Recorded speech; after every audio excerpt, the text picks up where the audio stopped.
La vida ha perdido sentido, ¿no? Y eso ha llevado pues, a un clima pues, de violencia, a un clima de hostilidad bastante fuerte, que no es ajeno para nosotros.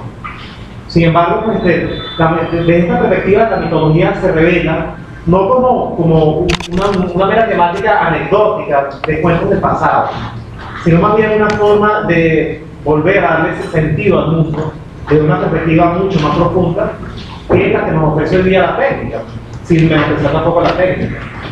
Pero la técnica es un mundo de técnica sin misterio, sin mitología, sin encanto por el mundo, sin enigma, no vale la pena, de verdad. El mismo Aristóteles, con su discurso a veces tan seco, por los apuntes que él dejó.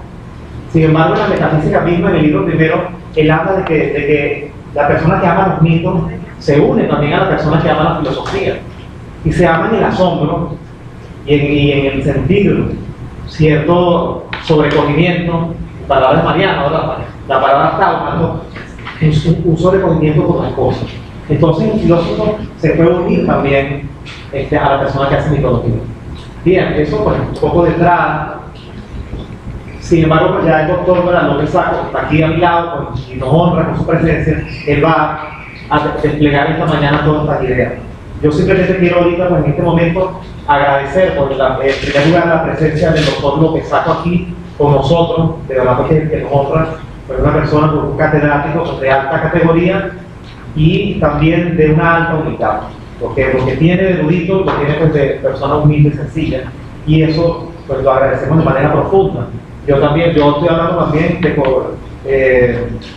en palabras también del profesor Juan Antonio Rodríguez, que me acompaña, él no ha llegado todavía acá, y también en palabras de Mariano, ¿verdad? Pues de Mariano Gonzalo, que nos acompaña aquí también, como miembros del diplomado, pues de profesores del diplomado. Esta es una actividad del diplomado de filosofía UPL ITV. También tenemos acá la presencia del profesor Cruz Castillo, también, pues, ¿verdad? Porque se ha desempeñado de una manera pues, increíble en el diplomado. Nosotros también queremos agradecer, por supuesto, la presencia del doctor Oscar Chapman, su director acá pues, de extensión, y de la profesora Luz Marina Rondón, jefe de la unidad de biblioteca. El profesor Chapman nos ha apoyado siempre, y hay que decirlo públicamente, con el diplomado pues, en filosofía, en compañía pues, también de la profesora Luisa Pineda. Gracias pues, a la labor del profesor Oscar Chapman, y gracias también a la labor de los miembros del diplomado, que hay que agradecerlo, de verdad que sí, chicos. Contamos acá con la presencia del doctor López Saco. Por otra parte, pues, la profesora Luz Marina Rondón nos ha cedido este espacio especial de la biblioteca. Este no es cualquier espacio, este espacio se trata del libro único, un lugar donde ustedes ven pues, la calidad de los libros que esperan por nosotros. Hoy día es necesario rescatar la academia acá en la universidad, y es muy grato para nosotros saber de que ustedes muestran esa preocupación por ellos. La universidad depende pues, de la biblioteca debe ser el centro de toda universidad porque se respete como universidad. Entonces, en este caso, pues, nosotros acá ofrecemos una pequeña retrospectiva pues, de los libros que hay en la biblioteca, libros de increíble valor que ustedes los pueden ver, los pueden revisar pues, cuando haya momento para ello, ustedes los pueden revisar acá y con mucho gusto nosotros podemos atenderlos. Entonces, también yo quiero agradecer pues, acá a la licenciada Cayelixa y a Yolimar también, que nos han atendido muy bien acá en Libros Únicos, siempre pues solícitas para todo ello, y de verdad pues que nosotros nos complacemos bastante en ellos. Bien, pues, este evento también se refiere, pues, esta conferencia se refiere también a un homenaje a la profesora Esther Paglialunga, también muy conocida por el doctor López Saco. Vamos a mostrar un poco algunas imágenes de manera breve. La profesora Esther Paglialunga, pues ella es catedrática pues, de lenguas clásicas, de griego y latín, en la Universidad de los Andes. Ya está jubilada, ya es una persona mayor, sin embargo con bastante espíritu juvenil. Es una persona que tiene toda una trayectoria en lo que es lenguas clásicas. Ella dirige también la revista Presencia, una de las pocas revistas de estudios clásicos acá en Venezuela.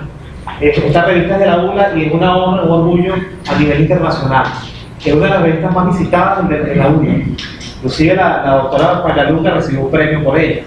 Y el doctor López Saco tiene numerosos artículos en la revista Presencia, en la cual ustedes pueden ubicar. Numerosos artículos de los cuales ya aquí van a salir a reducir también.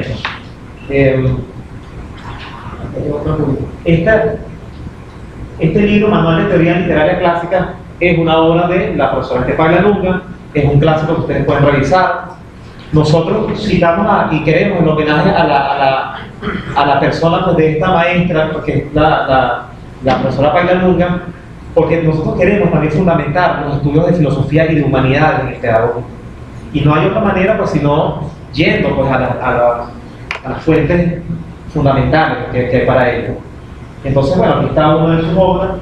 Hay otra que se llama Ejercicio de Sintaxis Latina, también pues está la orden. Aquí en libros únicos hay libros de latín y de gramática griega y latina, de ejercicio, de autores también. Por ejemplo, aquí tenemos a Giorgio Colli, entre uno de ellos, un clásico muy importante, por decir uno de ellos. También hay obras de Jean-Pierre Bernard y los invitamos para esto. ¿Okay? Esta obra también es de la profesora Paila Lunga, es una obra de arte en lo que es la parte didáctica. Se llama Introducción al griego, curso teórico práctico. Entonces, es una obra bellísima, no para aprender el griego de manera técnica, no solo eso, sino para deleitarte con lo que son los antiguos. Esto por un lado. Bueno, entonces, yo acá te voy a leer un poquito pues, lo que es el resumen curricular, la síntesis curricular de todo lo que saco antes de ofrecer la entrada, y también unas palabras de la profesora Paila Lunga. Ella es la mayorcita, pues ella tiene 84 años, y ella está un poco enferma. Ella hubiese querido venir para acá, para esta actividad, sin embargo, ella vive ahora en Buenos Aires. Ella pasa un tiempo en Buenos Aires, un tiempo en Mérida. Ahora un poco más en Buenos Aires que en Mérida, ¿no? Sí, entonces ella, sin embargo, tuvo la deferencia pues, de enviarnos unas palabras desde la distancia. Que yo voy a leer acá en nombre de ella y les pido su atención. ¿Ves? Dice así: palabras de la profesora Estefania Lunga Flamini, para todos los presentes. Mi mayor deseo hubiera sido compartir esta jornada con ustedes, en primer lugar para expresarles mi más profundo agradecimiento por el honor que me brindan a juzgarme merecedora de un homenaje, pero más aún porque hubiera podido compartir una jornada de trabajo cuyo valor en la reafirmación de la vigencia y pervivencia de los valores clásicos del mundo antiguo grecorromano es de gran significación en el ámbito académico universitario. Atravesamos tiempos difíciles en el empeño inquebrantable de continuar renovando la investigación científica y humanística como fundamento para ejercer una labor docente siempre movilizadora del pensamiento crítico y de la capacidad creativa de los jóvenes que llegan a nuestras aulas.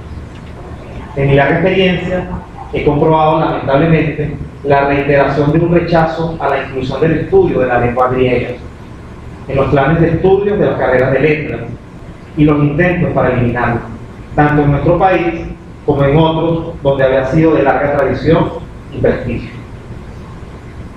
Solemos indignarnos ante tales propuestas, pero deberíamos reflexionar cuál es nuestra responsabilidad en cuanto no haber logrado despertar la conciencia de su valor paidéutico y el entusiasmo por indagar a través de la lectura e interpretación de los textos los múltiples aspectos del legado cultural, social, político, filosófico que nos transmiten aún hoy día. Sin duda, si se persiste en enseñar declinaciones y conjugaciones sin alcanzar al menos leer un breve poema en su original, sino en una frase o texto ficticio, las posibilidades de cultivo de un auténtico amor por la lengua griega serán escasas. Ha sido para mí una experiencia altamente gratificante que un profesor destacado como Oscar Barragán encontrara en el manual de griego la guía e incentivo para emprender en forma autodidacta y con éxito la traducción de las obras y fragmentos.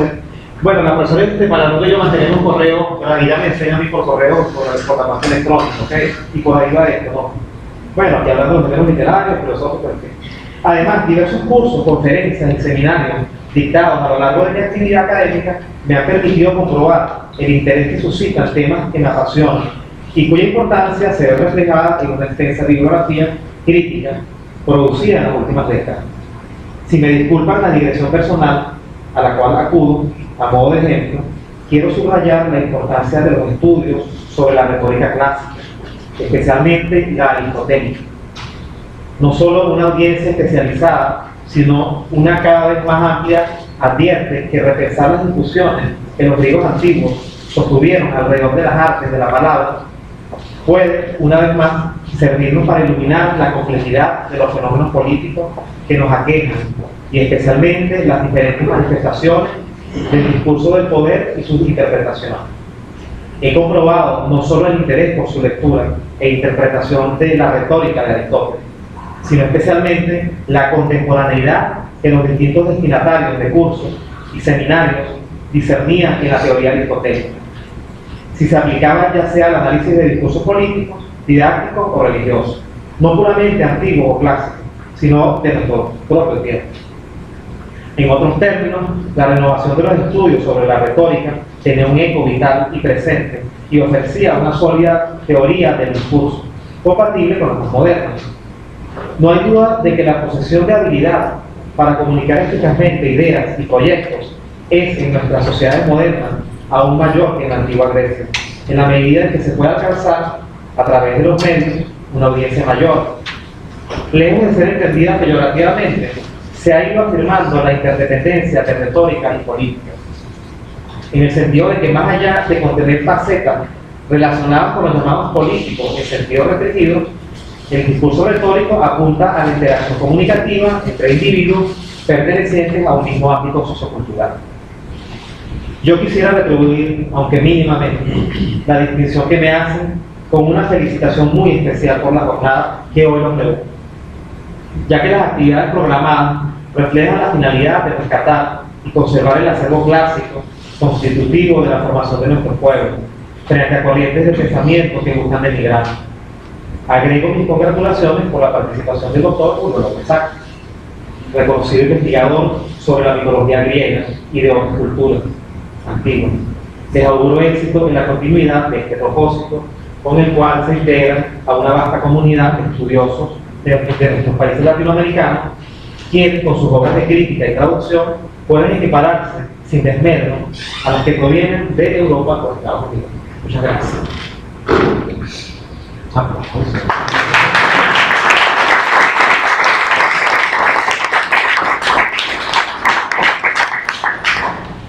Bueno, acá yo no puedo leer el currículo completo de la doctora Pagliaruga porque es bastante denso, ¿okay? Una breve reseña, ¿okay? Para no ser tedioso, ¿no? Y tampoco la idea de ella, ¿no? Pero simplemente esto, ¿no? La doctora Pagliaruga estudia en la Universidad Nacional del Sur, Argentina, profesora en letras, egresa en la Universidad de los Andes, Venezuela, licenciada en letras, especialidad en lengua clásica, cursos de posgrado, tiene cursos de seminarios de semiótica, de prosa latina, en fuentes de la Neida, jornadas de semiótica. El cargo desempeñado ha sido coordinadora del grupo de investigaciones de lenguas y literaturas clásicas del Departamento de Lenguas y Literaturas Clásicas, de la Facultad de Humanidades de la Universidad de los Andes, profesora agregada en las cátedras de lengua griega, historia de la lengua griega, literatura monográfica griega, latín, quinto, literatura monográfica latina, estructuras de la lengua latina, profesora de teoría de literatura clásica, premios y distinciones, huésped de honor en la Facultad de Ciencias Humanas de la Universidad Nacional de La Pampa, huésped de honor extraordinario de la Universidad de La Plata, huésped de honor del Partido de La Plata durante la realización del segundo coloquio internacional Los griegos, otros y nosotros, huésped de honor el de la ciudad de La Plata en el 2013 durante el tercer coloquio internacional Ética Estética de Grecia a la modernidad, formación de talento humano, bueno, en asociaciones profesionales. A mí me interesa más que esto, pues un poco la obra de ella, los artículos, las temáticas. Por ejemplo, esta temática es muy cara para ella, lo que es el pudor en la novela griega, prácticas intelectuales en el episodio de Hércules, ¿okay? Retórica y semiótica, retórica y criticismo literario en la antigüedad.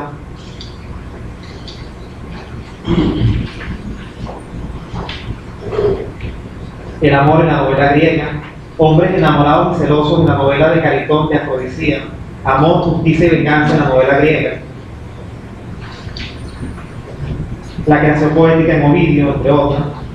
Bueno, esto es más o menos para que tengan una idea de la densa temática que aborda la profesora Pagliaruga. De todas maneras, la persona que quiera el currículo para una idea de ella está a la orden también por correo electrónico, siempre y cuando sea pues la intención seria, ¿no? De amar lo clásico, ¿no? Cuando es así, pues ella está a la orden para ella. Y bueno, pues de verdad que este es un homenaje bien merecido pues, a su obra, ¿ok? Bien, pues, vamos a hablar un poquitico entonces también de la trayectoria pues, del doctor López Sacco, ¿ok? Un poco una síntesis curricular. El doctor López Sacco, profesor titular e investigador de la Universidad Central de Venezuela, donde dicta la asignatura Historia de Asia Antigua e Introducción a la Historia Universal. Profesor en la Escuela de Letras en la Universidad Católica Andrés Bello. Coordinador de doctorado en Historia en la Universidad Central de Venezuela.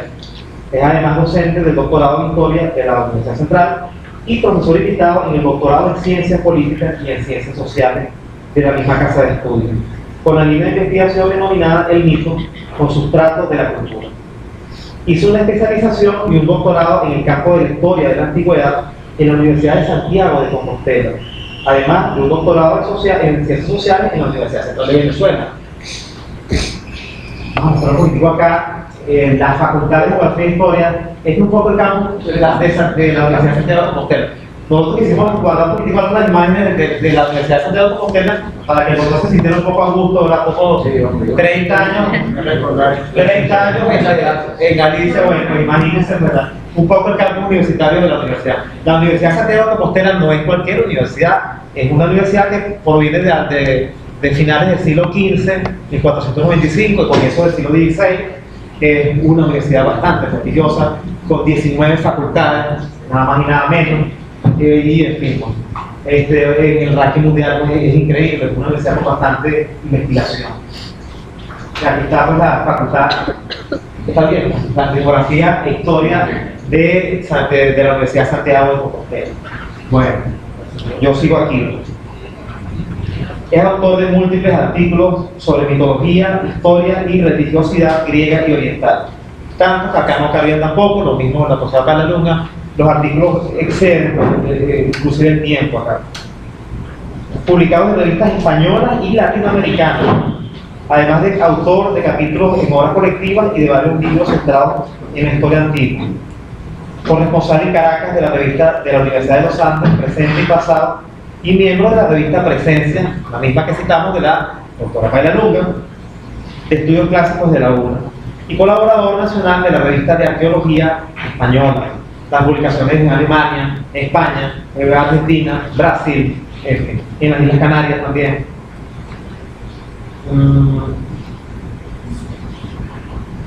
Coordinador general de la Cátedra Libre India Siglo XXI. Esta cátedra libre, pues ya el doctor tendrá la oportunidad pues, de comentar un poco acerca de ello. Ayer estábamos hablando, ¿verdad? Pues, hizo un viaje reciente a la India, también por la embajada de la India acá en Caracas. Es una cátedra con bastante seriedad, lo que queremos decir, que tiene convenio con la embajada de la India aquí en Venezuela. Que funciona en la Universidad Central de Venezuela, esta cátedra libre. Miembro investigador activo del CAAULA, que significa Asociación Latinoamericana de Estudios de Asia y de África. E investigador asociado del CIFH, Centro de Investigación Filosófica y Humanística de la Universidad Católica Andrés Bello.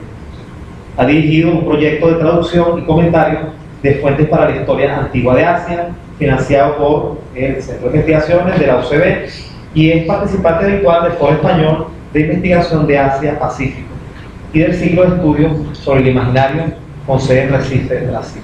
Entonces, bueno, sin más, pues, deseo las palabras entonces al doctor López Sacco y bueno, pues esperemos que se deleite con ellos y haga sus preguntas al final, porque es muy pertinente. Bueno, con permiso. Muchas gracias. Voy a poner aquí, ¿te parece bien? ¿Sí? Sí.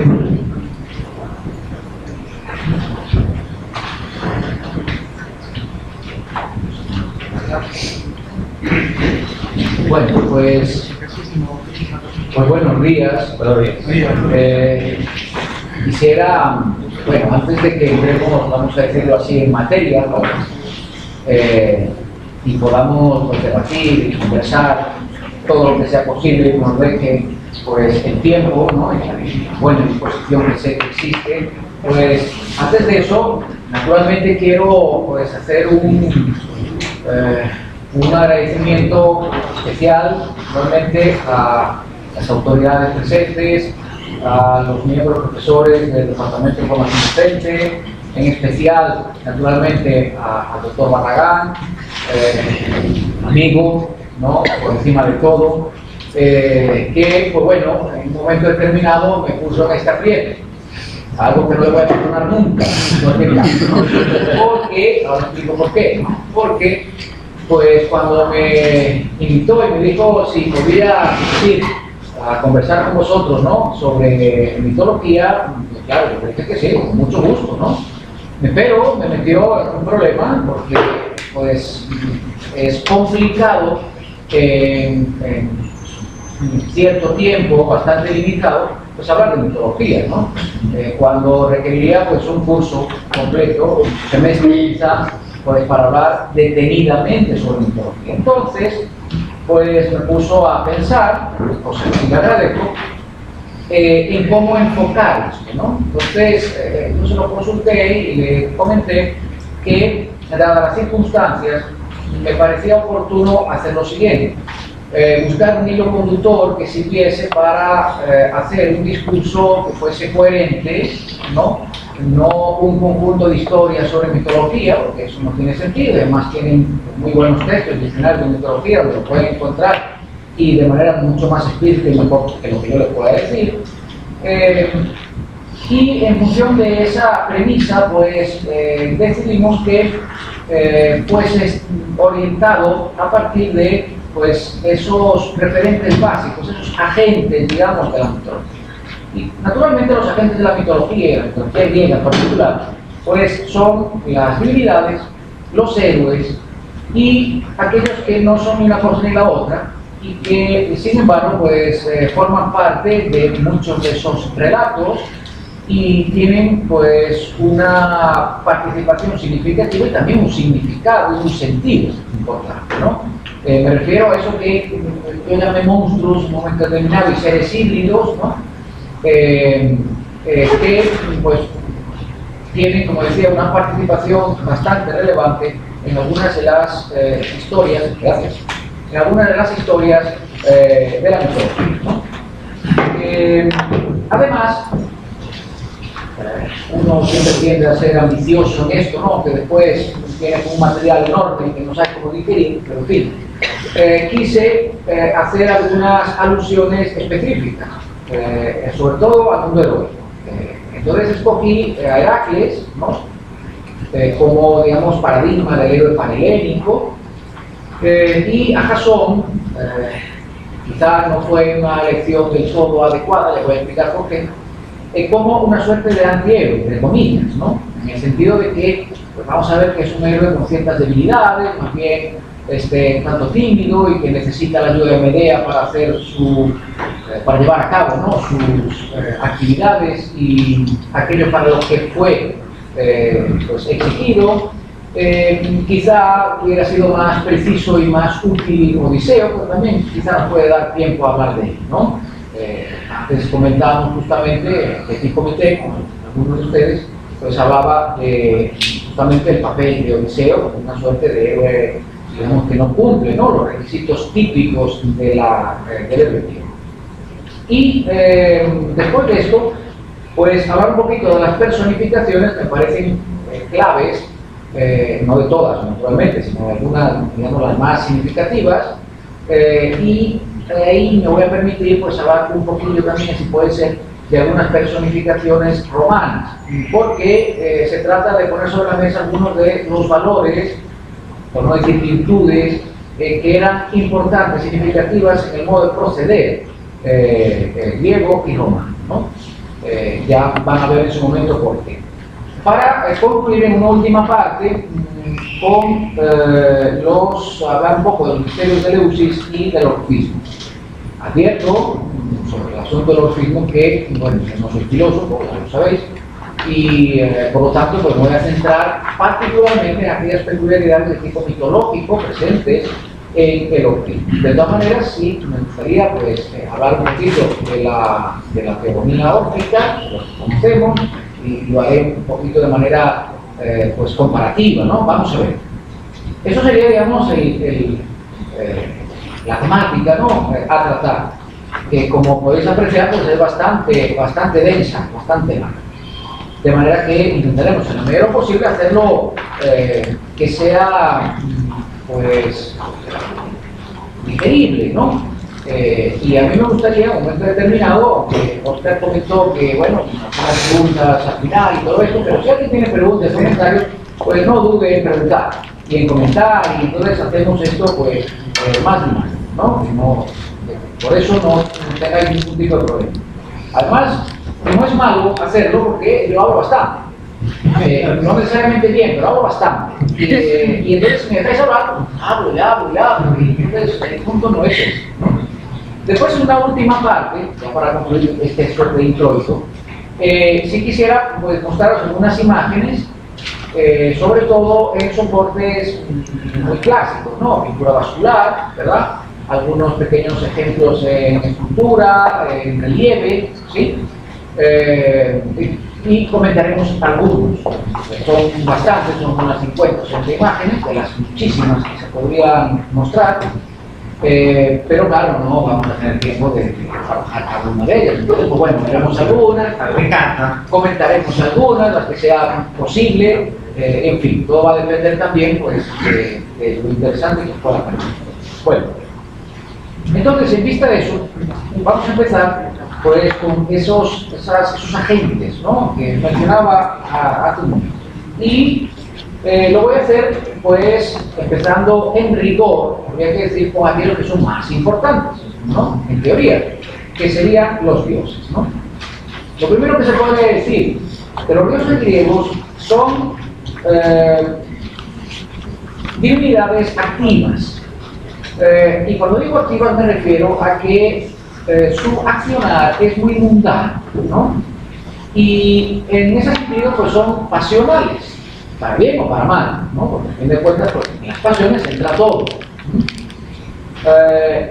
Su acción tiene un fin, diríamos un fin lógico, si lo planteamos de esa manera, que sería el administrar el desorden de los mortales, ¿no? Porque como mortales pues somos imperfectos y como imperfectos pues desordenados, o por lo menos tendemos al desorden. Entonces los dioses en teoría pues están ahí para poner un poco de orden, por supuesto para ejercer poder, para ejercer soberanía, ¿no? Y para asegurar equilibrio entre el mundo divino y el mundo humano, ¿sí? Sin embargo, algunos de los comportamientos de esos dioses, pues específicamente los de época homérica, los hace ver como personajes verdaderamente ruines, viles, cínicos, en el peor sentido del término, incluso sin etnicidad ninguna. Es decir, prácticamente pues como así, como individuos pues, con muy mala predisposición, ¿no? Los dioses pertenecen a este mundo. Eso es importante porque al pertenecer a la totalidad del mundo, implica que nacen en este mundo, ¿verdad?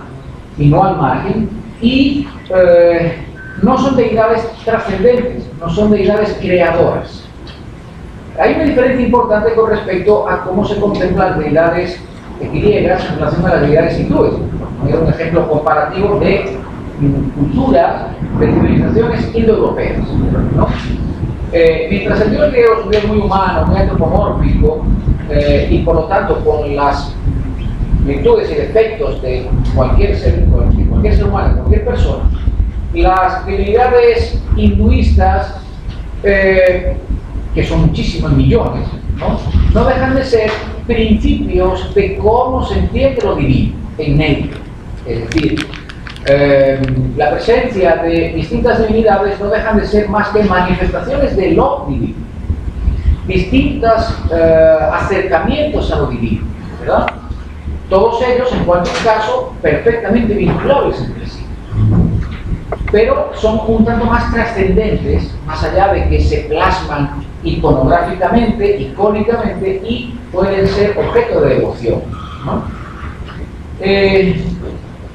Los dioses griegos no proveen, digamos, no poseen, perdón, los territorios, más allá de que se hubieran dividido funcionalmente el cielo, la tierra, el mundo subterráneo, como seguramente sabéis, ¿verdad? Sin embargo, viven en lo alto. Viven en una región que, aunque está en lo alto, pertenece a la tierra, no está exenta. No es como un Brahman, por ejemplo, un Brahma que crea el mundo, ¿verdad? Y está al margen de él, aunque lo que crea es el mismo también. Y mucho menos, más alejado están todavía de un Dios creador de tipo semita, ¿no? Donde se crea el mundo, y Dios se aparta, y el mundo es una cosa y Dios es otra, ¿no? Aquí no es esa la idea. Pero claro, como lineales tiene que tener algo de divino, porque si no tiene tampoco mucho sentido, ¿no? No mueren, lógicamente, nacen para siempre, ¿verdad? Son bienaventurados, es decir, son mácares, ¿verdad? Al ser bienaventurados, no morir, sin embargo, no implica que no puedan ser heridos, como son, en un momento determinado, ¿sí? Aunque eso no vaya a dar pie al final de su vida. Y pueden estar poseídos por la ira, por los celos, por la venganza, por la piedad, por deseos de toda índole, ¿no? Entonces, en ese sentido, repito, no dejan de ser, pues, semejantes a los seres humanos, por temores, ya que los dioses teman es un tanto peculiar, ¿no? Porque, bueno, como hijos del mundo no escapan a las debilidades humanas, ¿sí? Pero incluso más, en la Ilíada, los dioses, seguramente saben, los dioses son rencorosos, ¿no? Y sufren arrebatos en el peor sentido del término, se irritan, ¿no? Inclusive. Su comportamiento social, de hecho, se fundamenta en la biología de las pasiones, ¿sí? El rencor, el enfurecimiento, la indignación, la cólera, son signos propios del comportamiento social de los dioses en ocasiones, además de los celos, que pues ya suelen ser muy característicos. El caso de Hera quizás sea el más paradigmático, ¿no? Es una diosa celosa, donde la pongan, de todo lo que hace Zeus. Bien, es verdad que desde la óptica de la diosa, pues Zeus es un verdadero sátiro, y por lo tanto, pues es lógico estar celosa, ¿no? Porque pues, el comportamiento indebido de Zeus, desde, repito, la óptica de Hera, no es el adecuado. Sin embargo, Hera no parece pensar en el hecho de que Zeus instaura un nuevo ordenamiento, no solo religioso, mitológico, sino también de ordenamiento social y político, que es los dioses olímpicos, ¿no? Y por lo tanto, bueno, el que manda en esa casa es él, ¿no? Y por lo tanto, eso significa que tienen que ajustarse a los presupuestos que Zeus establece, incluyendo sus devaneos sexuales, incluyendo cualquier tipo de desafuero que Dios pues, tiene de vez en cuando, ¿no? Los aspectos entonces activos de la subjetividad están pues muy presentes, ¿no? Dicho de una manera, digamos, simple, volveremos sobre ello más adelante, el temperamento heroico, divino, está predispuesto a ser dominado por la ira, por el desenfreno, hasta por la locura, ¿no? Por la demencia, ¿verdad? Por sí mismos incluso, pues muchas veces los héroes, ya también lo vamos a ver después, pues no son capaces, digamos, por sí mismos de, digamos, gobernar sus sensibilidades, sus pasiones desenfrenadas, sus pasiones corporales, ¿verdad? Y por eso los dioses tienen que poner un cierto orden, tienen que poner justicia, ordenamiento, ¿no? Y por lo tanto, eso supone que cualquier tipo de desmesura, es decir, de hibris, ¿no? Pues sea intencionado o no, aquí no vale el hecho de que no lo sea, pues debe ser castigado por la divinidad. Los dioses se inmiscuyen en la vida de los seres humanos. Esta es una injerencia que yo diría anula, o al menos pervierte, o limita, si queréis, pues la dignidad y la libertad de los mortales. Porque además la injerencia se hace de modo manipulador, lo cual sería indigno desde la óptica de los dioses, en realidad, ¿no? ¿Y cómo lo hace?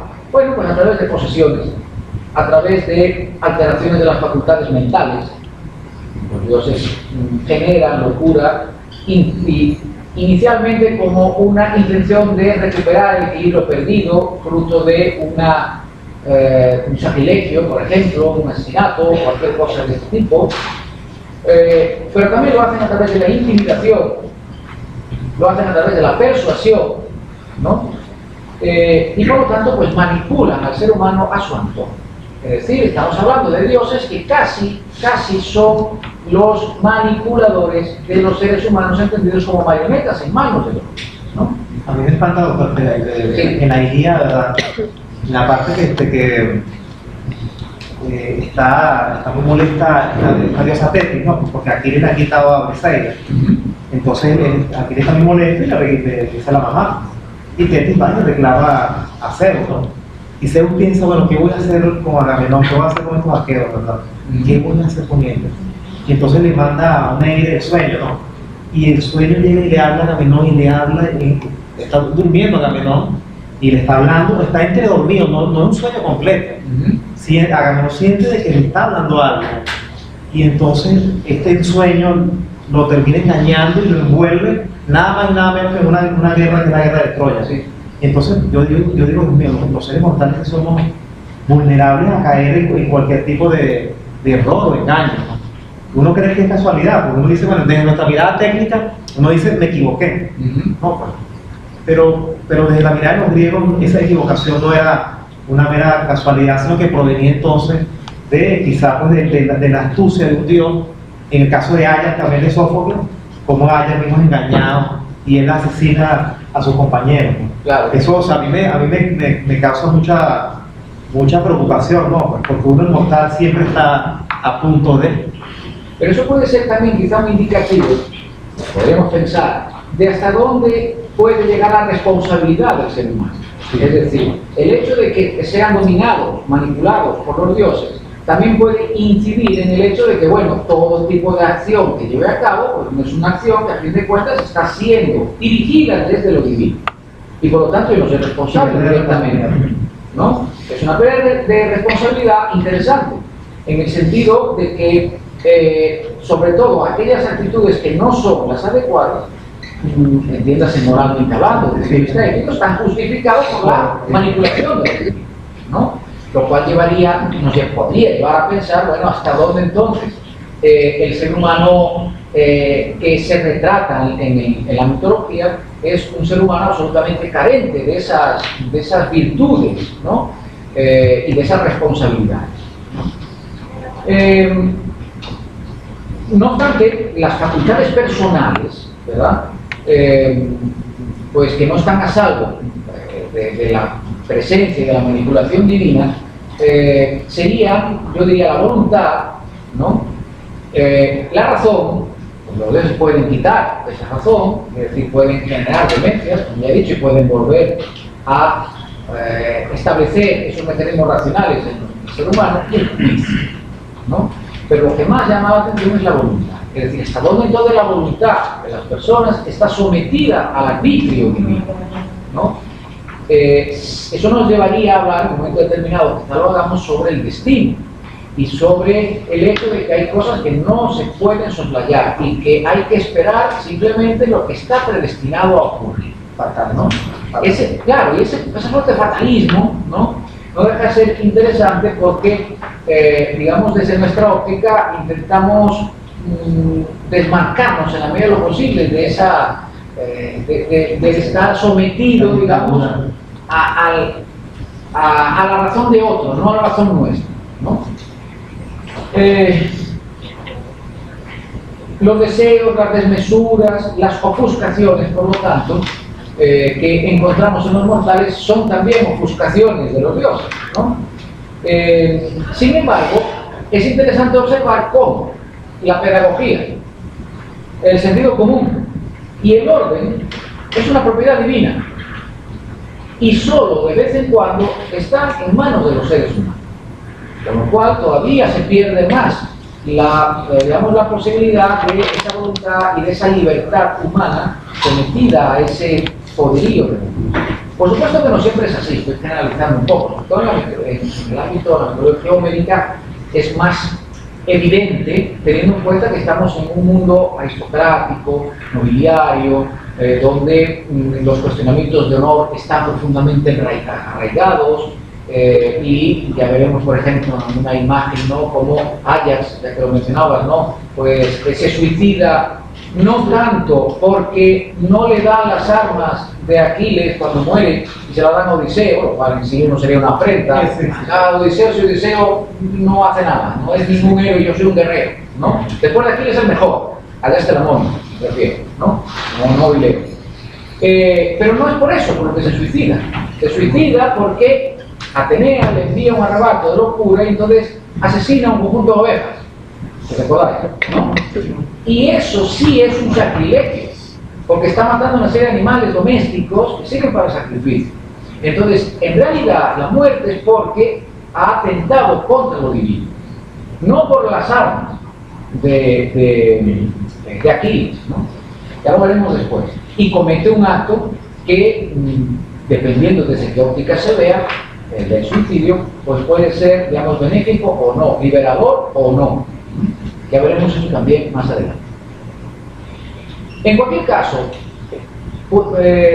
podría dar la impresión de que las divinidades griegas pueden ser malas, negativas. Sin embargo, en realidad no son ni buenas ni malas, en un sentido absoluto del término, sino que son poderosas y son actuantes. Incidiría en los segundos, porque toda divinidad debe ser poderosa, pero actuante no siempre, en el sentido de actuar directamente sobre las personas, ¿no? O en la esfera del mundo humano.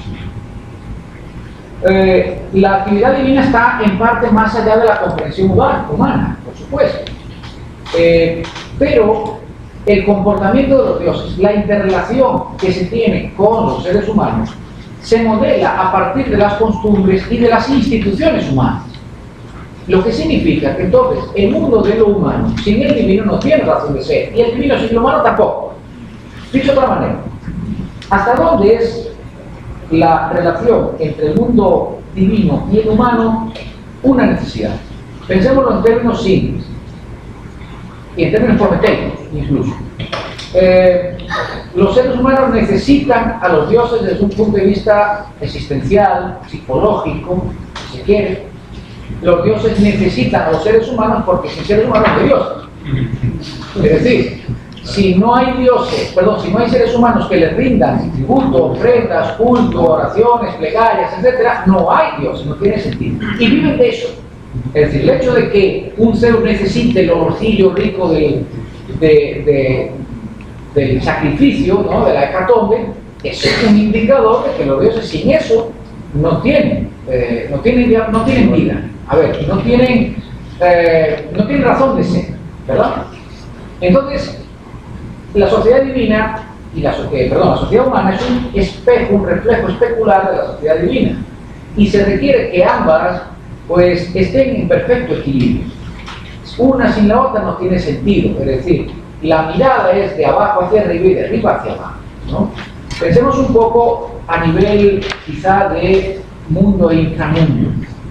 Pongamos un ejemplo distinto, un ejemplo como el de los mayas.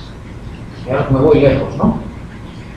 El inframundo maya no deja de ser un reflejo directo del mundo visible y del mundo donde la gente hace vida. ¿Por qué?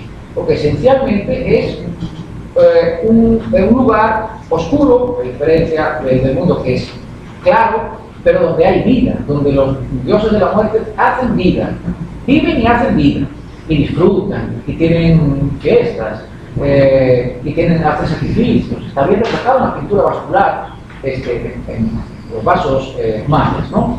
Y donde, por ejemplo, el juego de pelota, pues tiene su razón de ser. Es decir, hay un juego de pelota en el inframundo, igual que hay un juego de pelota en la superficie, ¿no? Y hay un sol del día y hay un sol de la noche. El sol de la noche, en teoría, no tendría sentido. Pero, ¿dónde está el sol de la noche?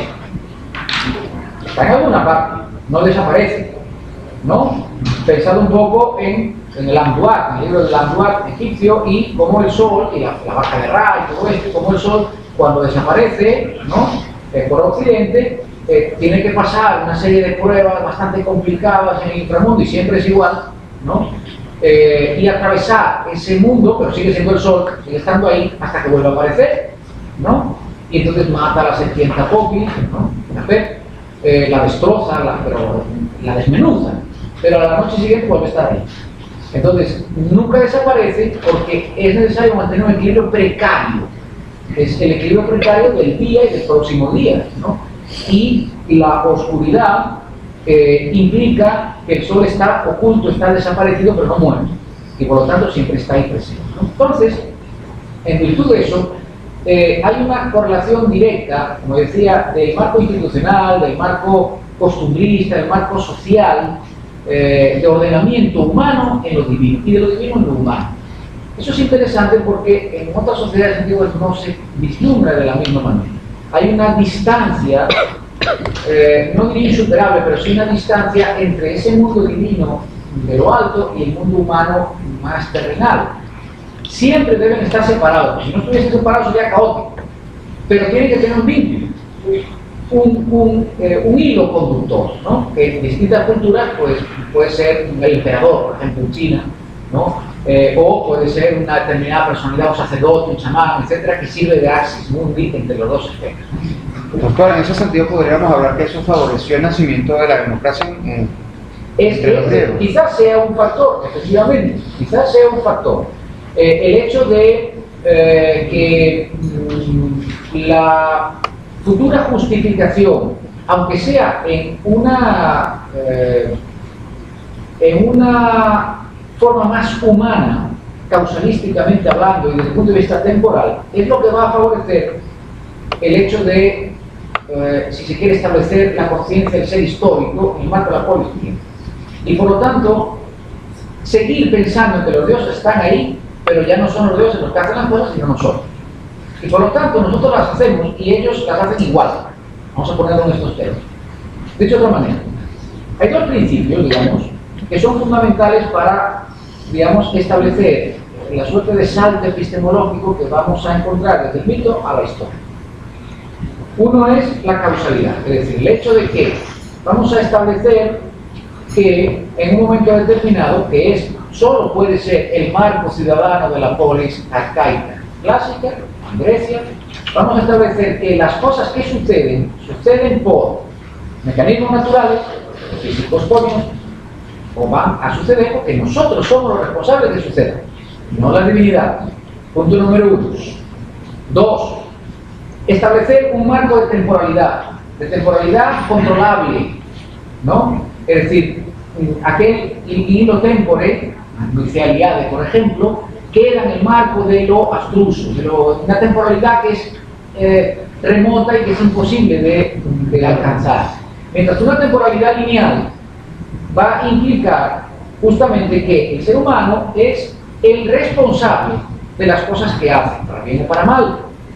Por supuesto, en una linealidad temporal que quizá en el mundo griego, en el marco del pensamiento griego, no abandone de todo el aspecto de la circularidad temporal, ¿no? Es un tiempo habitualmente mítico y el lineal más racional, en fin. Sin embargo, incluso en el proceso de psicologización temporal, quizá atribuible al ámbito cristiano y a San Agustín en particular, no deja de haber una suerte de intento de vuelta al principio, ¿no? En un momento determinado. Si lo pensamos que hay un principio, hay un final, que será el juicio final. Pero ¿qué pasa en el juicio final? ¿Es el juicio final y se acaba? ¿O hay algo más? Probablemente hay una restitución, un intento de restitución al inicio, y ahora elaborada, y un principio y una vuelta a Dios. A mí me encanta la idea de orígenes de la catástrofe. O sea, un rescate de las cosas, ¿verdad?, que están caídas, están lejos de lo divino, y como una esperanza en la vuelta de todas las cosas a su ser original. Es un concepto que me parece a mí, me fascina, ¿no? Que toca es teológico, ¿no? Por supuesto, yo creo que está... Pero hay toda una historia ahí, un sentido de la historia también. Claro, claro. Y de rescatar además, incluso, de sentir o de interiorizar el hecho de la caída, del descenso y de la caída, dos cosas diferentes. Y por lo tanto la posibilidad de levantarse como toda caída, ¿no? Y de reiniciar de nuevo. Claro, se infiere que reinicias de nuevo y vuelves a caer. ¿no? Porque la debilidad humana nos lleva a eso, a Hilbig, y la desazón y el comportamiento, un poco pues lo de las edades psiódicas, ¿no? Y del crecimiento y la posibilidad de un renacimiento de nuevo, el Kali-yuga, por ejemplo, en el que estamos ahora, como hinduistas, ¿no? Una etapa negra, oscura, de crepitud, de degeneración, visto lo que hay, pues hasta parece tienen razón, pero la posibilidad de una vuelta a un mundo distinto y a un hombre nuevo, entiéndase genéricamente hablando, es un ser humano nuevo con las virtudes propias de lo divino también, ¿no? A fin de cuentas, conforme el ser humano va cayendo, se va desmembrando de lo divino, se va perdiendo los elementos de lo divino y se va oscureciendo cada vez más. Es una idea muy interesante que está muy presente en prácticamente todas las mitologías, además. Con lo cual hay un interés en el rescate, un interés consciente en el rescate de lo que verdaderamente nos hace humanos y de el nivel que el ser humano requiere, el nivel de divinidad que el ser humano requiere. Bueno, entonces es ese mundo, ¿no? Volviendo a tu pregunta, es el mundo de la polis griega donde, digamos, se produciría el nacimiento antiguo de la historia, ¿no? Entendiéndolo un poco, pues, como un salto adelante, un salto epistemológico, significativo, en fin.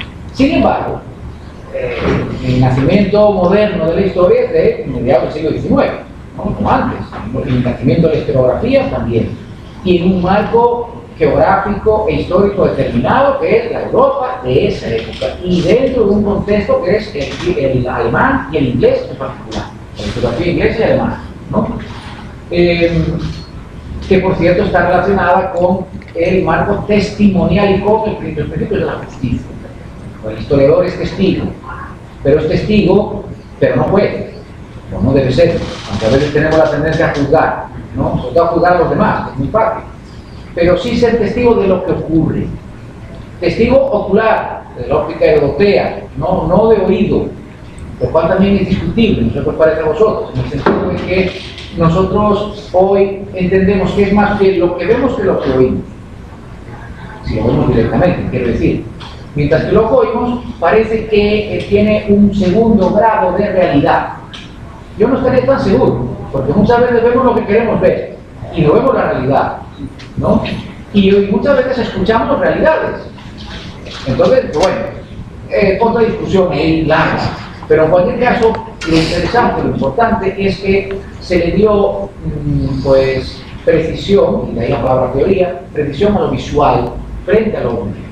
Pero bueno, eso nos llevaría por otros derroteros, pero en cualquier caso, si es de vuestro interés, pues por ahí le vamos dando y nos vamos desviando del hilo conductor.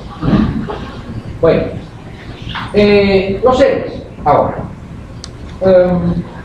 En teoría, los héroes están a caballo de los seres humanos y los dioses, ¿no? Es decir, entre la mortalidad y la divinidad, ¿sí? Y por eso son, en el sentido griego del término, semidioses. Generalmente, seguramente sabéis, pues la mayoría son hijos de un mortal y de un dios, ¿no? Y por lo tanto tienen componentes humanos y componentes divinos. Bueno, sin embargo, y es bueno, eso va a traer consigo la necesidad de eliminar, purificar lo humano, ¿verdad? Y por lo tanto trascender como héroes al final de una determinada carrera, lo que ocurre con Heracles. El héroe es una figura arquetípica, ¿no? Y de hecho, pues, autores como Torrán lo han manejado desde esa óptica, o incluso Campbell con posterioridad también, ¿no? Sobre todo desde una óptica psicoanalítica diática, que podemos estar de acuerdo o no, en fin, pero en cualquier caso es una imagen, es una figura, como decía, arquetípica o prototípica, es decir, el primer tipo, ¿no? Imaginaria, indudablemente, pero con una relevancia que radica en un conjunto de significaciones generadas a partir de sus acciones en los mitos. Es decir, el héroe fuera de los mitos es una figura opaca, una figura que no tiene demasiado sentido. En el accionar de los mitos sí, tienen una razón de ser, tienen una labor que hacer, vamos a decirlo de esta manera, ¿no? Entonces, no se trata importante esto, no se trata de concebir a los héroes como entidades metafísicas, lo son, ¿no? No son formas sustanciales filosóficas, tampoco lo son. Pues ¿qué son? ¿No? Pues difícil de establecer, quizá personalidades. En algunos casos, en el marco literario, personajes, ¿no?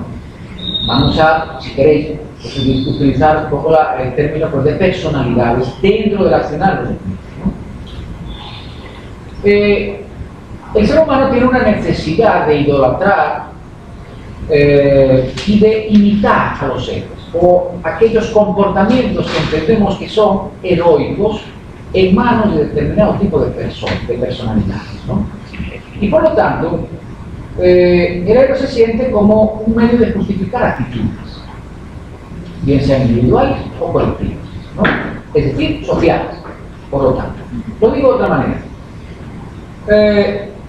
Estirpes, linajes, familias, clanes, demás, dinastías, por ejemplo, se han empleado a los héroes como mecanismos ideales de enraizamiento, ¿no? En un pasado entendido siempre paradigmas. Pensad, por ejemplo, en los eupátrides, palabra bien simple, ¿no? O en familias, digamos, nobiliarias de la Grecia arcaica, que sienten como necesidad justificar el papel de la familia, de ese grupo familiar determinado o de un conjunto de dinastas concretos. La manera de justificarlo y de darle un prestigio es vincularlo con una determinada divinidad o con un héroe.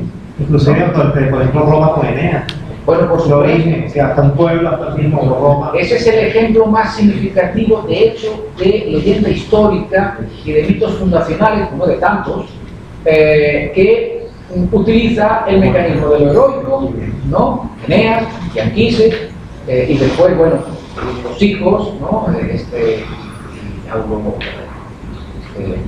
Aulo y Lavinia, en fin, para vincularse a través del elemento prestigioso doble, uno, el de los griegos y de Troya, lo cual no deja de ser sintomático, porque en realidad no serían los griegos troyanos, serían probablemente los troyanos, sin griegos, es decir, probablemente un reino micénico, que es discutible, ¿no? Y los micénicos no son griegos, ojo.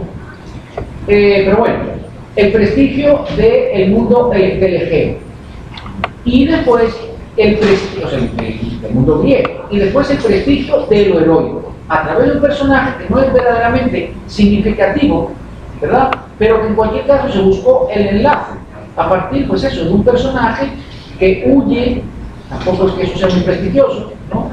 Huye con sus padres a las espaldas y cruza el Egeo para llegar a la costa del lago. Y le dije, parte de Leónidas con Heracles.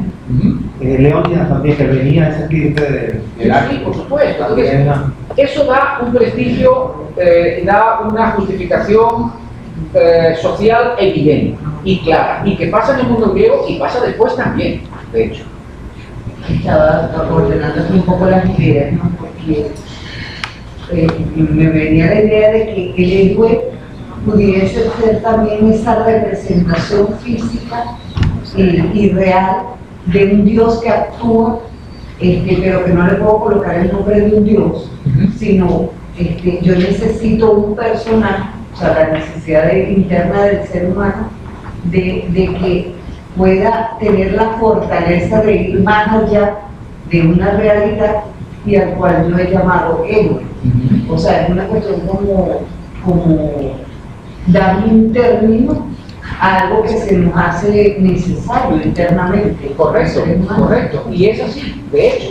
Si lo ponemos en esos términos, estaríamos hablando de una personalidad intermedia entre unos dioses que no van a hacer determinadas cosas porque son dioses, vamos a ponerlo así, y tampoco los seres humanos porque no tienen la capacidad de hacerlo. Es decir, ni los dioses se rebajan, ni los seres humanos, digamos, ascienden en la capacidad de hacerlo. Humanización de un dios. Exactamente. Y divinización de un ser humano, que las dos cosas a la vez. Eso es. Por eso tienen una particular presencia en el mundo griego, repito, muy humano, muy antropomorfizado, ¿no? Entonces, Digamos que desde esta perspectiva, si se quiere, pues social, ¿no? Los héroes van a tener un papel significativo en el mundo griego y a través de sus accionares, de su accionar en el mito, muy característico. Es decir, los héroes son fundadores de ciudades, fundadores de juegos, ¿no? Por ejemplo, son inventores, son héroes culturales, por lo tanto, son creadores, ¿verdad?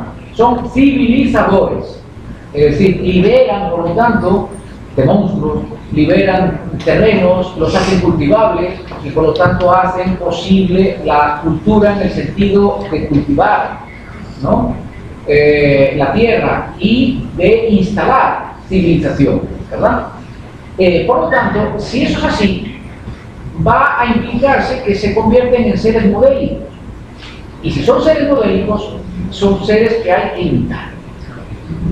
¿Por qué? Porque ejemplifican, digamos, una ética socialmente imitable, un modo de comportarse necesario para crear cultura, para establecer civilización y por lo tanto para desarrollar esa propia cultura, ¿no? En ese sentido, los héroes griegos son notablemente civilizadores. Teseo, Heracles, ¿no? Los héroes más reconocidos, el mismo Perseo también, son personalidades que pues van a liberar determinados territorios, amplios territorios del mundo griego, porque dentro del mundo griego, valga paréntesis, en el mundo griego no todo es refinamiento, ¿no? Ya veremos cómo el centro, el orden central, refinado, culto, organizado, es el de la Ática, el de Beocia, el de la Acaya, el de Corinto, Laconia ya un poquito menos, pero dentro del mundo griego, la Grecia de hoy, Tesalia, Epiro, por ejemplo, al norte de Grecia, eso era lugares de barbarie, ¿no? Donde habitaban centauros y sirenos y bichos de distintos tipos, ¿no? Es decir, un mundo por lo tanto, un mundo por lo tanto, bárbaro, incivilizado, inculto, bárbaro además en el sentido etimológico del término, es decir, con lenguas ininteligibles, ¿no? Un mundo desorganizado, caótico, nada refinado, inculto, en el doble sentido también, es decir, inculto de iletrado e inculto sin cultivar, las dos cosas, y por lo tanto al margen de. Volveremos sobre esa imagen mitológica más adelante.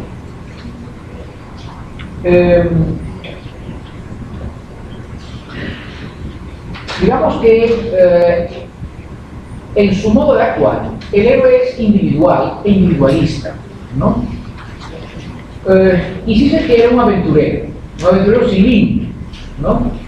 Y un transgresor, además, que lucha por conquistar aquello que es humanamente inconquistable.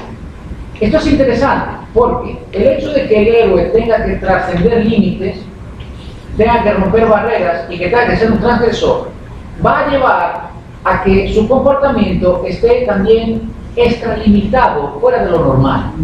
Hablamos hace un rato, ¿no? Es decir, estamos hablando de una personalidad que se requiere, que se salga del marco racional para racionalizar, interesante, es decir, para establecer, por lo tanto, los límites de la cultura.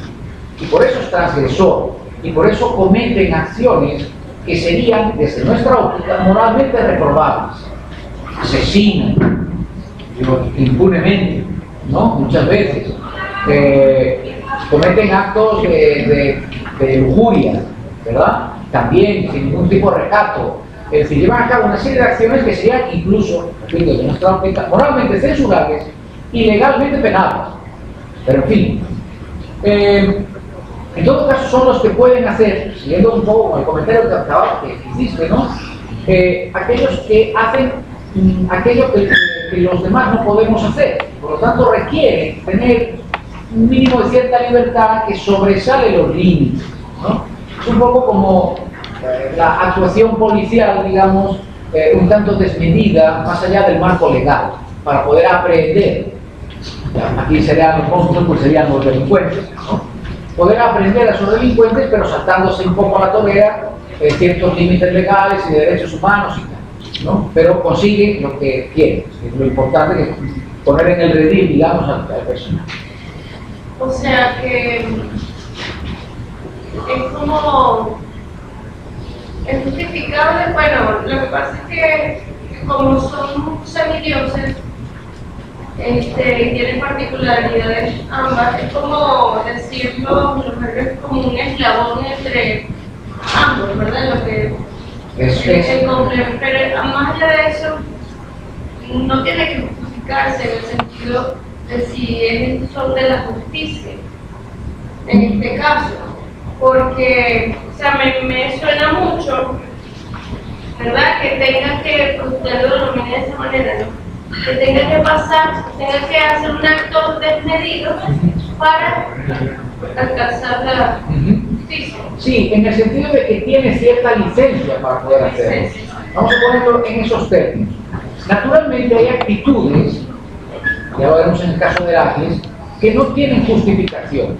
Por ejemplo, el hecho de matar a la familia, matar a los hijos, o lo que hace Medea en la tragedia, ¿no? Por vamos a decirlo, estaba en un desengaño amoroso, es decir, porque Jasón ya no la quiere, por lo tanto, pues para vengarme de él, pues mato a mis hijos con él. Eso es una barbarie, donde lo pongas, ¿no? Entonces, hay ciertas acciones que están fuera de lugar, es decir, que son censurables, entre comillas, ¿no? Pero esas son muy utilizadas en la tragedia como digamos, el mecanismo dramático. Pero en el accionar mítico, en el relato mítico, muchas de esas acciones son permitidas siempre y cuando la meta justifique esos medios, ¿no? Profesor, ¿será acaso que los semidioses utilizan ciertos rodeos, por decirlo de algún modo, aquello que no puede ser visto desde un punto de vista racional humano, y de modo que al hacer el rodeo transgreden lo que normalmente para los seres humanos está prohibido? Hacen un rodeo. Claro, pero ese rodeo, digamos, para ellos es permitible, porque en ocasiones se convierte en la única manera de poder llevar a cabo determinado tipo de actitudes, ¿no? Después veremos una imagen en la que aparece una crátera, en la que aparece Heracles en Egipto con Osiris, y vemos como, claro, el rey, el presunto rey egipcio, vinculado además, un hombre muy helenizado con el dios Osiris y tal, pues tenía como costumbre, digamos, el matar a todo extranjero que llegara aquí. Entonces, bueno, Heracles fue con la intención de acabar con esa mala costumbre. Pero claro, al acabar con esa mala costumbre, mata en el altar a Osiris y a todo el personal que había allí. O sea, todo el mundo, acaba con ellos. Entonces, fíjate, va a, digamos, a poner un cierto orden en una actividad desmedida, pero lo hace de la manera que, diríamos, hoy brutal, es decir, acabar con todo lo que está ahí, ¿no? Tratar de preconizar la hospitalidad, que fue una característica también de los griegos a través del asesinato de que se supone que es xenófobo. Por supuesto, pero lo hace de una manera que sería, desde una óptica nuestra, sería censurable, ¿no? Es decir, vas a detener a alguien que comete un delito y lo vas a matar, y así acaba el delito, claro. Sí, no, ven. Y en ese caso tendría licencia el héroe de hacer ese tipo de actos en razón de su parte divina o de su poder. De su parte divina, sobre todo, que es el que le permite justificar hacerlo. Y el hecho de que nos castiguen, que a veces nos castigan, incluso. O sea, el mismo Heracles, cuando comete determinado tipo de actos, antes o después, depende en qué fuente nos manejemos, es castigado por la divinidad y manda un acceso a locura, ¿no? Reprendiéndolo, por lo tanto, por lo que acaba de decir, tiene que purificarse, que tiene que movilizarse a otro sitio y ser purificado por otro y tal, para volver a estar limpio del miasma que había conseguido, eso que es Heracles. Estamos hablando del dios, del héroe, el dios panhelénico por excelencia, ¿no? O sea, que quedará para un ser humano, ¿no? Sí, normal, ¿verdad? Bueno, en todo caso, busca, sea con determinados mecanismos que podrían ser o no censurables, lucha por conseguir orden, ¿no? Y ese orden, o esa búsqueda de conseguir orden, le va a conferir inmortalidad, o al menos tiene la posibilidad de conseguir la inmortalidad, es decir, convertirse en divinidad y eliminar, por lo tanto, lo humano, ¿no? Es decir, los viajes, las aventuras, que son muchas, se pueden ver pues, en casi todos los héroes griegos, las hazañas, en realidad, ¿qué representan? Bueno, un recorrido inicial, ¿no? Un recorrido purificador, un recorrido expiatorio, ¿sí? Un poco al modo en el que lo imaginan los pitagóricos, de hecho, que simboliza el dominio de lo irracional del hombre. Es un reflejo de la lucha interior contra las pasiones, contra los instintos. Dicho de una manera, no sé si quizás psicológica, si me permitís el término, el héroe representaría un poco la imagen de lo que el ser humano quisiera ser, ¿no? Y no puede. Y simboliza también los deseos que no podemos cumplir. En el contexto de las búsquedas, de las aventuras, como decía, de las disputas, los héroes suelen encontrar muertes trágicas, ¿no? Desapariciones, digamos, más o menos violentas, ¿verdad? Que son inherentes a la condición ambivalente del héroe. La contradicción, la ambivalencia, la ambigología, la dualidad de los héroes es un reflejo también de lo que son personalidades que accionan en el mito. Y el mito es eso, el mito es ambivalía, el mito es dualidad, el mito es contraste, ¿verdad? Contraste de oposición, pero contraste de oposición dinámico, ¿no? Un poco también en la riqueza que trae el contraste desde el punto de vista heráclito, por ejemplo. Es decir, es el contraste que implica dinamicidad y vida, ¿no? Y que no haya pasividad, ¿no? No se puede entender el contraste como una dualidad de opuestos absolutamente irreconciliables, sino fruto de una unidad. La unidad que conlleva el vínculo entre un polo y el otro dinámicamente para crear actividad, para crear vida, ¿no? Entonces, esa contradicción, esa dualidad, esa ambivalencia, pues es propio de lo mítico, ¿no? Y es lo que va a llevar al final a que estas personalidades se conviertan en personalidades de la posteridad, en que los hagan perdurables, en que queden en el imaginario colectivo, con independencia, repito, de los modos que utilizaron para alcanzar los fines. En Grecia, la Grecia antigua, el héroe es un ser intermedio, ya lo hemos dicho, pero es un ser también mediador, ¿no? ¿Mediador entre qué? Bueno, entre lo humano y lo divino ya lo dijimos, ¿sí? Pero también es entre lo salvaje y lo civilizado, aunque muchos de los comportamientos podrían ser tildados de salvajes, de los que lleva a cabo ese mismo héroe, pero lo hace en función de conseguir una civilización.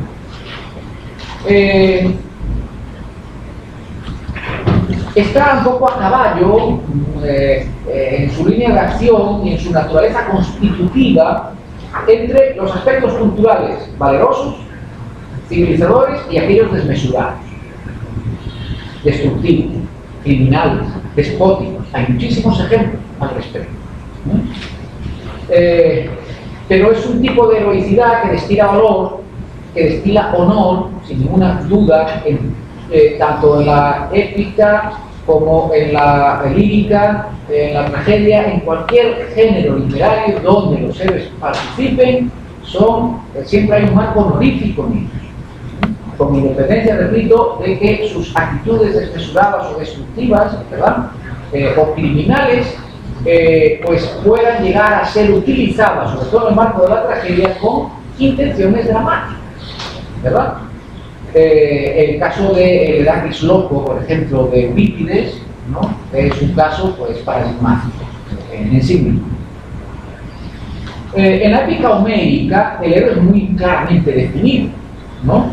En el sentido de que el héroe es un combatiente, el héroe es un guerrero, ¿no? Después no es un guerrero.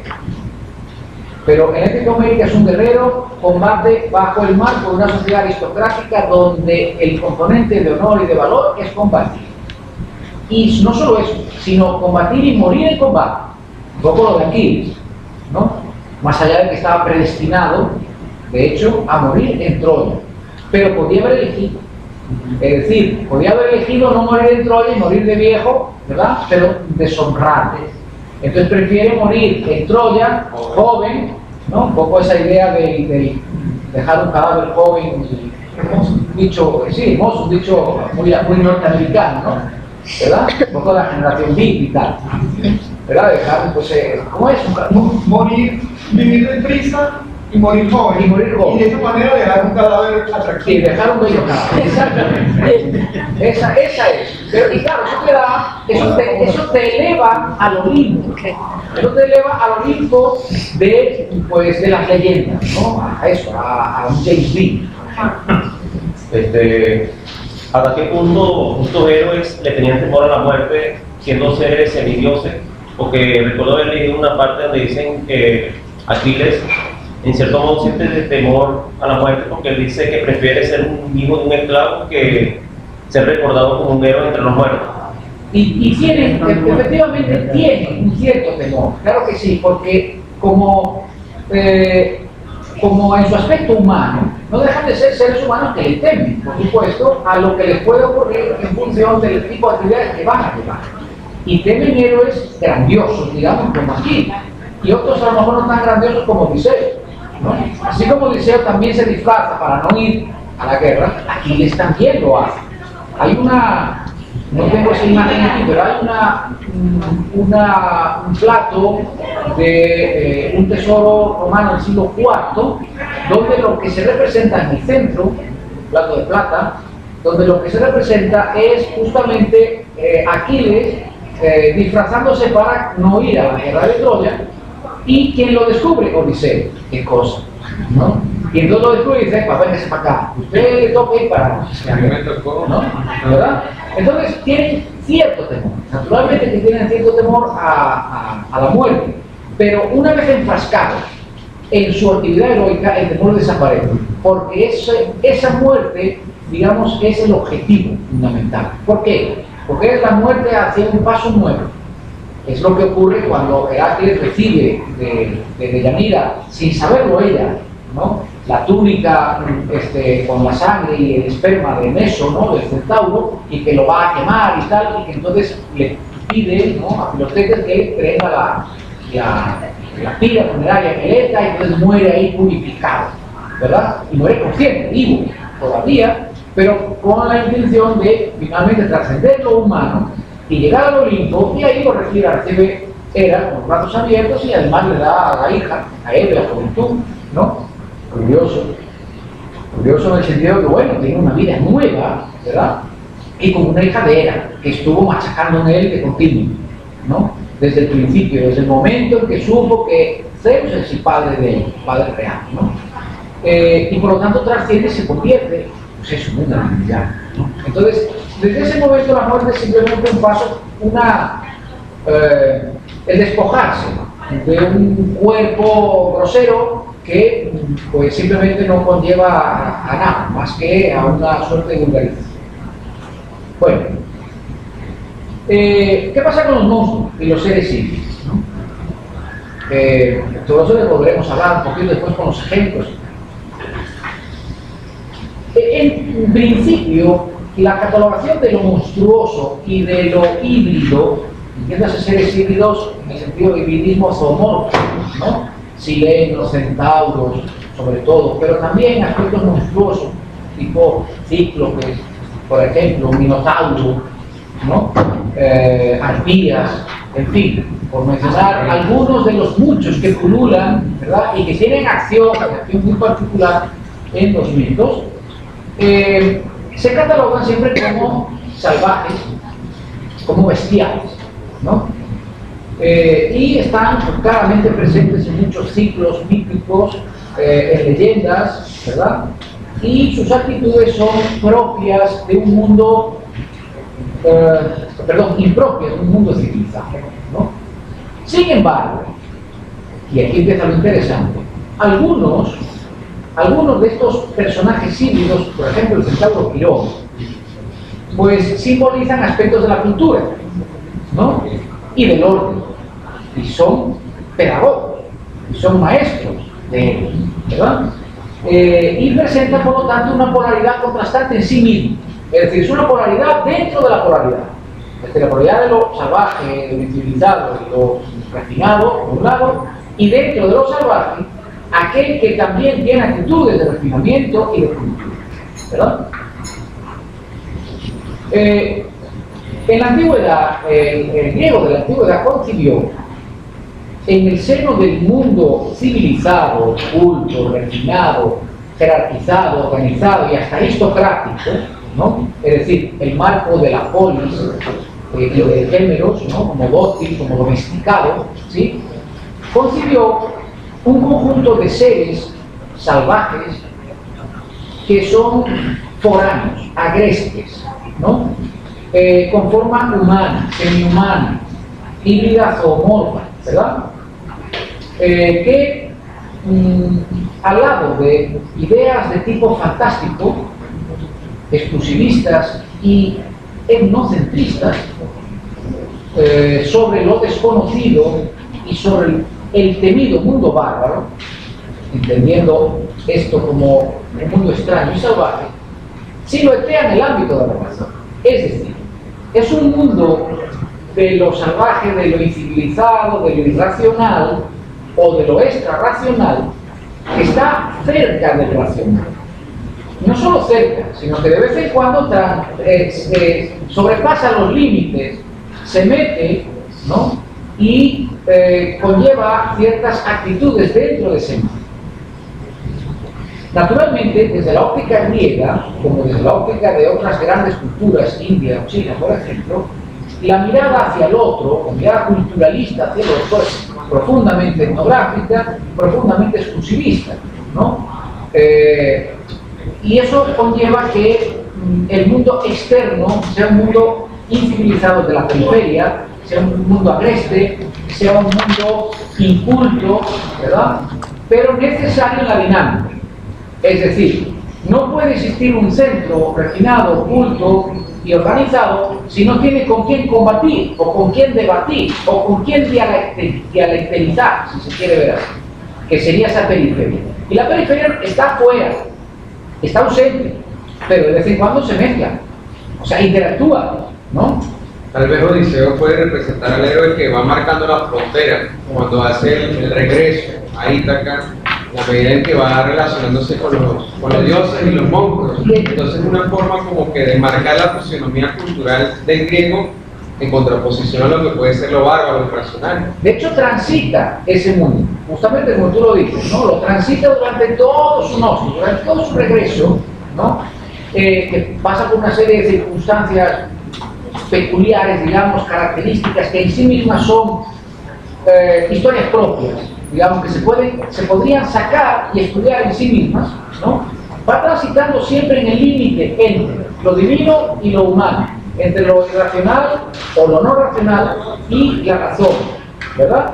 Y lo transita, eso sí, de vez en cuando estableciendo patrones que implican profunda racionalidad, es decir, planificación, capacidad, digamos, de resolución de actividades, ¿no? El caso Polifemo y todo eso que ya hablaremos. Sí, justamente iba a mencionar a Polifemo, por ejemplo, el Minotauro Camus, la propia Medusa, o como ya lo hizo usted, que son bestias místicas que tienen conciencia tras el raciocinio humano. Entonces, quería preguntarle si usted cree que tiene esta tendencia de crear bestias místicas que sean principales, por lo menos por ejemplo un rey, y de hecho cuando muere Poseidón se enfurece. Entonces, es la necesidad de este humano de crear las bestias místicas, por ejemplo, que sean conscientes para el trato o la lucha contra él. Sí, y por una necesidad. Me explico. Toda esa serie de de seres, pongamos por caso el de los cíclopes, o el de los gigantes, o el de los titanes, cuya monstruosidad en realidad, ¿cuál es? El ser muy grande. No tienen otra, es el cual, y el caso de los cíclopes, lo del ojo, un solo ojo y tal, pero fuera de eso, su fisonomía es muy humana, eso sí, muy grande, muy desmesurada. ¿Qué ocurre en la gigantomaquia? O sea, ¿qué ocurre cuando llega Zeus y quiere instalar y instala un nuevo orden? Porque no es solo los dioses olímpicos, sino un nuevo ordenamiento social y político. Simplemente a sus titanes, a sus gigantes los reduce, no de tamaño, sino que los reduce y los mete en el Tártaro, que no es en el Hades, en el Tártaro, y ahí están. Y las erinias exactamente igual, no las puedes someter, porque son representantes de un determinado mundo existente real, ¿verdad? Y que hay que reconocer. Otra cosa es que se someta a ese mundo, pero no se le puede hacer desaparecer. Entonces, esos titanes, que además tienen participación muy evidente, Prometeo, sin problemas, esos titanes, ¿no? Esos titanes o esos gigantes o esas erinias, en un momento determinado, dejan de ser partícipes, pero no son, o sea, son relegadas, pero no son desaparecidas, no se pueden matar, ¿no? Están recluidas. Entonces, ¿qué representan? Representan un mundo determinado. El mundo, si se quiere, desde la óptica de Esquilo, pues el mundo del prederecho, el mundo de un determinado tipo de justicia, ¿no? El de la justicia de venganza de sangre, por ejemplo, que no deja de ser una justicia equitativa, ¿eh? No, con esto no quiero decir que la vaya a defender aquí, pero el hecho de que el asesinato en el caso de Orestes, ¿no? El asesinato de su madre, ¿verdad? O sea, el matricidio de Orestes a Clitemnestra no puede ser justificado por el asesinato de Clitemnestra acomete sobre Agamenón. Y por lo tanto las erinias tienen que activarse como vengadoras de sangre, porque no se puede matar a la madre, más allá de que esa madre haya matado a Amparo, no se puede. Y además equilibra un poco la situación, es decir, si tú matas a alguien, tú tienes que morir. Equitativo es, no vais a decir que no. Más allá de que no se están contemplando, claro, no se contemplan atenuantes, lógicamente, de un derecho moderno, pero equitativo es decir, si tú matas, tú tienes que morir. Más equitativo que eso no hay. Una relación directa, claro, uno a uno. Por supuesto, los atenuantes son muchos, ¿no? O pueden ser, ¿verdad? Entonces es un mundo que está ahí, pero es un mundo con el que hay que luchar, efectivamente, someter. No se puede hacer desaparecer, pero sí se somete. Entonces viene una nueva élite, una nueva aristocracia, que son esos 12 dioses, es más, antes eran menos, que son, de paso, dioses de segunda generación. Y después vienen dioses de tercera generación, acuerdos de tercera generación, y sin embargo entra como un dios olímpico, ¿no? O sea que en realidad, si lo ponemos así en términos, me permitís, es un advenedizo, ¿no? Es un advenedizo, pero está en la élite, en esa aristocracia que es el de los 12 dioses olímpicos que están, bueno, pues imponiendo un nuevo orden indoeuropeo, patriarcal, indudablemente, con dioses masculinos. Hay diosas femeninas, por supuesto, ¿no? Atenea, en fin, Hera. Pero bueno, Atenea también es una diosa, en ciertos modos, muy masculina, ¿no? Guerrera, con esa panoplia militar como se la representa, virgen. Es decir, una diosa que por lo tanto no cumple con muchos de los preceptos propios de lo femenino, ¿verdad? Aparte del nacimiento partenogenético y tal, que también tenemos un ejemplo de eso, ¿no? La cabeza de Zeus Atenea una pequeñita ahí, ¿verdad? Entonces es un mundo nuevo que supera al anterior y se instala, ¿verdad? Pero es una representación de un mundo con el que hay que luchar y hay que apartar. Lo que quiere decir entonces que Zeus crea una especie de nueva humanidad con base de derecho, y algo de tanto aristocracia, sociología, algo más científico, y que los titanes son la representación de la vieja barbarie humana. Donde todo era siempre expresiones al macho. Por ahí va. Es un tipo de nueva sociedad, una sociedad de Estado, una sociedad donde se instaura, parte de Atenea, pues el Consejo del Areópago, por ejemplo, los tribunales de justicia, ¿no? Se instalan así. Si le echas un ojo a la Orestiada de Esquilo, verás que va pasando desde el Agamenón hasta las Euménides. Y ya el término Euménides es interesante en sí mismo, porque menos, ¿no?, puede significar otras cosas, pues locura, un determinado tipo de locura, desenfreno y tal, y es bueno. Entonces, ¿hasta dónde es buena la locura? ¿No? Simplemente es una suerte de dominación de los ímpetus instintivos. Entonces acaba siendo, de las poéforas acaba pasando a las Euménides, es decir, acaba dulcificándose. Y entonces acaban imponiendo Zeus, Apolo, ¿verdad?, Atenea y el coro y el corifeo, que están a favor del viejo orden, ¿no? Pues, ¿no?, y las erinias están ahí, claro, intentando vengar la muerte de Clitemnestra, más allá de que Orestes tiene que purificarse igual, porque quieras o no cometió un asesinato sobre su madre, por lo tanto tiene una miasma que tiene que ser limpio, tiene que ser purificado, ¿no? Pero al margen de eso, digamos que la nueva institución es una nueva institución de todo, de orden, de justicia, de nueva sociedad, estatal frente a la tribal previa, de ordenamiento en general, efectivamente. Pudiendo ver el peronismo como, por ejemplo, una asamblea, como decir, Claro, la Asamblea Nacional. claro. Y de hecho, en el Areópago tiempo. Bueno, tú me dices, ¿eh? Ya te dije que yo hablo mucho. Tú me dices y lo vemos cuando tú quieras. Vale, cuando ustedes quieran. ¿Qué estaba? Lo del Areópago, sí, lo del Areópago. O sea, la asamblea, que era una asamblea, ¿no?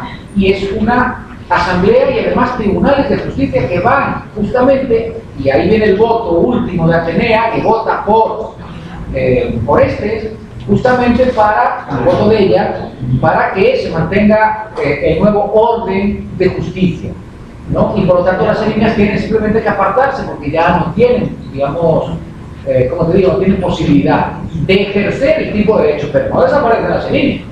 Las furias siguen ahí, siguen presentes, ¿no? Pero eso es otro tipo de movimiento. Ajá, sí, vale. Bueno, pues vamos a hacer un pequeño requerimiento, ¿verdad? Y seguimos entonces con la segunda